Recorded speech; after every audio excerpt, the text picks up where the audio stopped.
सोचिए एक ऐसा रेगिस्तान जो हर साल थोड़ा थोड़ा आगे बढ़ रहा है। रेत खेतों को ढक रही है, गांवों के करीब पहुंच रही है और धीरे धीरे एक बड़े शहर की तरफ बढ़ते चली जा रही है। ये रेगिस्तान चीन की ओर बढ़ रहा है और चीन को समझ में नहीं आ रहा कि इसे कैसे रोका जाए, और उन्होंने उसके बाद जो किया वो आप सोच भी नहीं सकते। उन्होंने पेड़ों की एक दीवार बनाने के बारे में सोचा। हजारों किलोमीटर तक पेड़ लगाए जाने लगे, लेकिन समस्या ये थी कि जिस जगह पानी की कमी है, मिट्टी सूखी है और तेज हवा रेत को लगातार उड़ाती रहती है, वहां पेड़ आखिर उगेंगे कैसे? और क्या इतनी बड़ी जगह पर लगाए जाने वाले ये पेड़ क्या सच में रेगिस्तान को रोक सकते हैं? देखिए, कहानी शुरू होती है उत्तरी चीन से। यहाँ गोबी डेजर्ट धीरे धीरे बीजिंग की तरफ बढ़ता जा रहा है, जो कि चाइना में है। ये रेगिस्तान राजधानी से लगभग 70 किलोमीटर से भी कम दूरी पर रह गया था और तेज हवाएं अपने साथ रेत और धूल उड़ाकर शहरों की तरफ ले जा रही थी। ऐसे में कई बार रेत के इतने बड़े तूफान आते थे जो दिन में ही आसमान को नारंगी कर देते थे। अंधेरा सा दिखाई देने लगता था, लोगों के लिए बाहर निकलना मुश्किल हो जाता था, फ्लाइट्स वगैरह तक कैंसिल करनी पड़ती थी और खेतों को भी बहुत ज्यादा नुकसान पहुंचता था। ऐसे में सबसे बड़ी परेशानी ये थी कि ये सिर्फ 2 दिन की समस्या नहीं थी।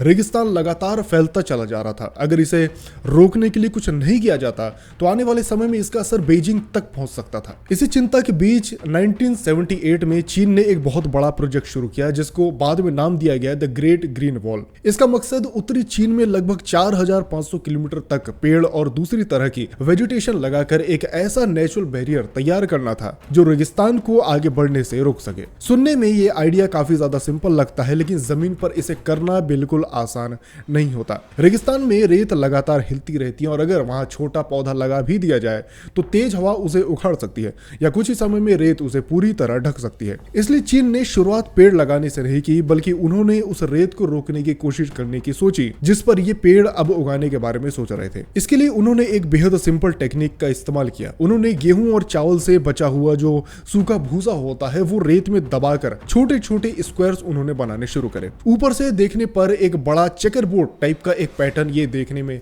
दिखता था। इसे स्ट्रॉ चेकर बोर्ड टेक्निक कहा जाता था। इन छोटे छोटे स्क्वायर्स का काम था हवा की स्पीड को जमीन के पास कम करना और रेत को एक जगह पर टिकाए रखना। यानी पहले जमीन को थोड़ा पहले स्टेबल बनाया गया और फिर वहां पर बाद में पौधे लगाने के बारे में सोचा गया। धीरे धीरे ये प्रोजेक्ट बहुत बड़े स्केल पर फैल गया।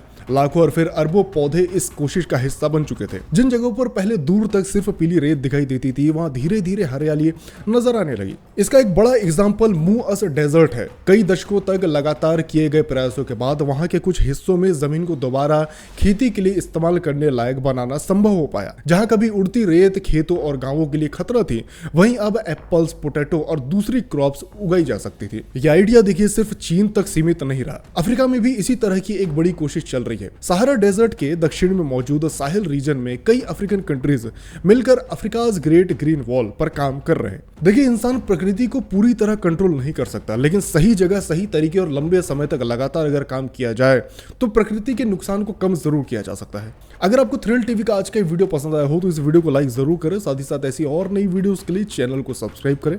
मैं आपसे मिलता हूं दूसरे किसी वीडियो में, तब तक के लिए नमस्कार।